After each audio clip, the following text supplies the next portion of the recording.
we have? We have dictators. Mubarak. Who's Mubarak? He's a totalitarian, right? Let's be brave. Yeah, the Egyptians are brave. We should be brave too, in solidarity with the Egyptians. He is a totalitarian. He tortures people to death. For 30 years, he has reigned as a tyrannical ruler. And then you have, across the Muslim world, similar dictators. So they do not manifest Islamic values. Whereas in history, whether our history has been positive or negative is a different issue.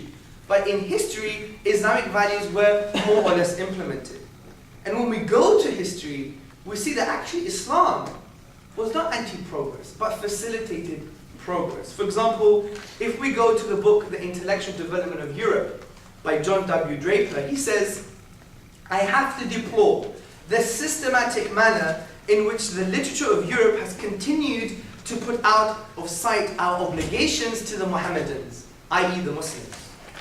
Surely they cannot much longer be hidden. Injustice founded on religious rancor and national conceit cannot be perpetuated forever. The Arab has left his intellectual impress on Europe.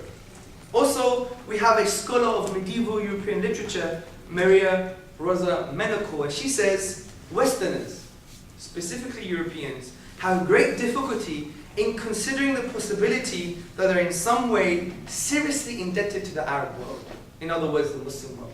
And this is why we developed scholars such as Ibn Sina, who produced the book, The Canon of Medicine, which was used in Europe for 600 years. Now, someone may argue, well, this is a historical argument. But this is a historical accident, rather. But it's not, because it's deeply rooted in the Islamic values. For example, the Quran says, and enjoy on each other truth. Specifically, it says, do they not examine the realm of the universe and whatever God has created? So it gives you these kind of emotive concepts for you to go out there into the material world and actually investigate, which facilitates progress. Misunderstanding or misconception number 3, Islam is divisive. It doesn't bring people together. What it does, it splits people up. Isn't that right? No? Well, we have this misconception. Now, if you go to Britain, I'm from Britain, and you exchange your dollars, and you give $100, you usually get about £50. They'll give you a £20 note. Behind the £20 note is a certain gentleman called Adam Smith. Who knows who Adam Smith is? Who's Adam Smith? He's the 18th century founder of modern economics. Some people say he's the founder of capitalism, okay? Now, Adam Smith was obviously a thinker, someone who's well respected. And this is what he had to say about Muslim type of government. He said, the empire of the caliphs seems to have been the first state under which the world enjoyed that degree of tranquility which the cultivation of the sciences requires. That tranquility which the mild, just, and religious government diffused over the vast empire, revived the curiosity of mankind to inquire into the connecting principles of nature. Also, Imam Qarafi, a classical Islamic scholar, he summed up the responsibility of Muslims and Islam over those who are not Muslim. And he said, it is the responsibility of the Muslims to care for their weak, fulfill the needs of the poor, feed the hungry, provide clothes, address them politely, and even tolerate their harm, even if it was from a neighbor.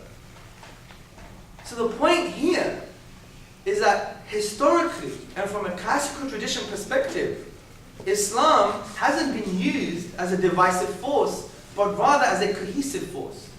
This is why A.S. Tritton, in his academic study, The Caliph and the Non-Muslim Subjects, he said, Christians preferred Muslim rule to that of Christian. And again, this is not a historical accident. The Prophet Muhammad, peace and blessing be upon him, he said in a famous tradition, whoever harms a non-Muslim protected under our governance harms the Prophet himself. And we saw the furore and the madness that happened as a result of the Danish cartoons. Does anyone remember?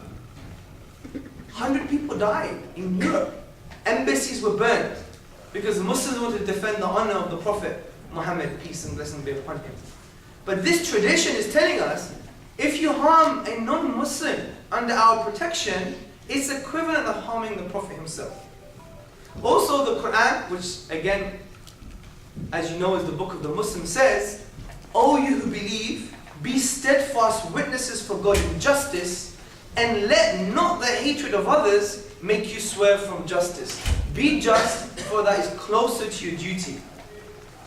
And again, we see Richard W. Bullier in his book, The Case for the Islamo-Christian Civilization. He said, minutely studying case after case, they have shown that justice was generally meted out impartially, irrespective of religion, official status, and gender. And he continues that the Jews and the Christians didn't have to go to Islamic courts. They had the liberty and the freedom to have their own courts. But majority of the cases, according to the Western historians, they freely chose to go to the Qadi, the Islamic judge.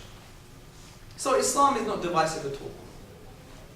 Misunderstanding number 4, and this is the hot potato. Islam oppresses women. Now, first and foremost, I think we've had this negative image for 2 reasons. One, there was a colonial removal of Islam as a reference point, which I'm going to discuss in a bit. And 2, the enfranchisement of women and the negative treatment, especially during the colonial period. Now think about this.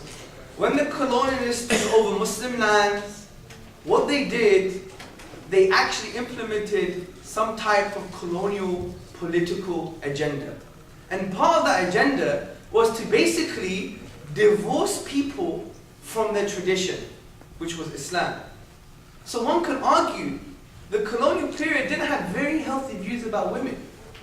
We all know this. Anyone studying basic feminism or basic history of the world would understand that women's rights, well, there was an absence of women's rights. Women could even own their own property, specifically houses. Even in Britain, where I'm from, women could only own a house post-1973.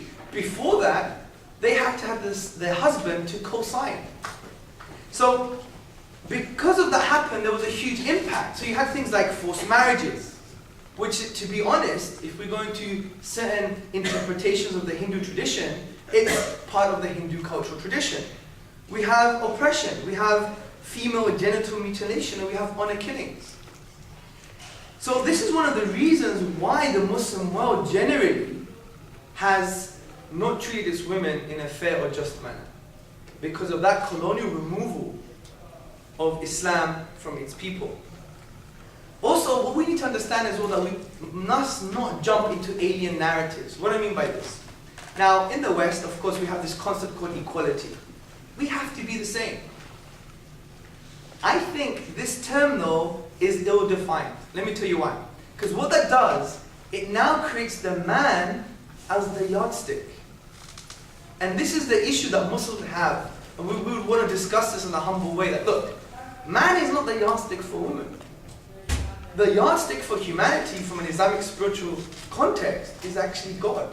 God is the yardstick, the reference point for men and women. And therefore it puts less pressures on men and women. Because what we believe that since God is most wise and He created us, then God knows Hamza, which is my name, better than Hamza does. Right? And this is just like a very simple, logical, philosophical reality.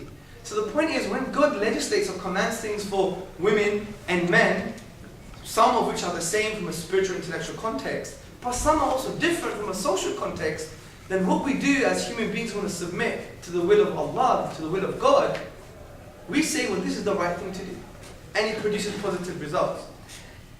And we could see this because for 1100 years there was no debate. There was not such a thing as a feminist movement in Islam. Because Islam provided rights for women. For example, the debate to vote didn't exist because women could vote. The debate for education didn't exist because women had a right to education. The debate to be involved in the political process did not exist because women could be involved in the political process. The debate to work and to have a profession didn't exist because the wife of the Prophet, peace and blessing be upon him, was a businesswoman. In actual fact, The Prophet worked for his wife. How many of us work for our own wives? Not many of us. Also, the right to choose in marriage and the right to honor and respect. For example, a woman once came to the Prophet Muhammad, peace and blessing be upon him, and she said that her father had given her in marriage against her wishes to his nephew. So the Prophet gave her the choice to repudiate the marriage. And also we have these type of amazing values in Islam that actually encourage amazing treatment to women. For example, the Prophet, peace and blessing be upon him, said, the most perfect in faith amongst believers is he who is best and kindest to his wife. Let's go to misunderstanding number 5. Islam is anti-Semitic, anti-Jew. That's what people claim. Muslims, we hate the Jews. This is what people say all the time. But this is actually not true at all. I think the best people to ask are Jews themselves. For example, Yuri Avnery, an Israeli journalist who was originally a member of the right-wing revisionist Zionist movement, said, every honest Jew who knows the history of his people cannot but feel a deep sense of gratitude to Islam, which has protected the Jews for 50 generations, while the Christian world persecuted the Jews and tried many times by the sword to get them to abandon the faith. When we look into the historical text, let's look at the letters, the primary sources, not subjective political analysis, not some kind of agenda-driven sound bites, but primary sources. In 1453, we see a letter written by a rabbi to his persecuted brethren in Europe. And he says, here in the land of the Turks, yes, the Muslims, we have nothing to complain of.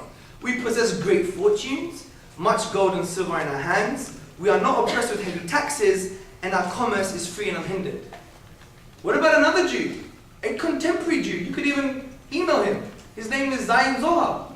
And he said, thus, when the Muslims crossed the Straits of Gibraltar in the Iberian Peninsula, the Jews saw the Muslims as liberators from Christian persecution. Misunderstanding number 6. Islam is too legalistic. You guys are dry. Very black and white. Everything is halal, permitted, or haram, prohibited. This is the reality of the Muslim. Someone who's very legalistic. Someone who doesn't really engage, doesn't have any love or compassion. Again, this has to be the fault of the Muslims because we jump into a very legalistic mentality, which is not the mentality of the Muslim. Let me give you some examples. Let's take affection and love into consideration. A man once came to the Prophet Muhammad, peace and blessing upon him, and the Prophet Muhammad said, God, Allah, is more affectionate to his servant than a mother to her young ones. Also, the Prophet Muhammad told us in another prophetic tradition that by the one who has my soul in his hand, you will not enter the garden, meaning paradise, until you believe, and you will not believe until you love one another. Also, we have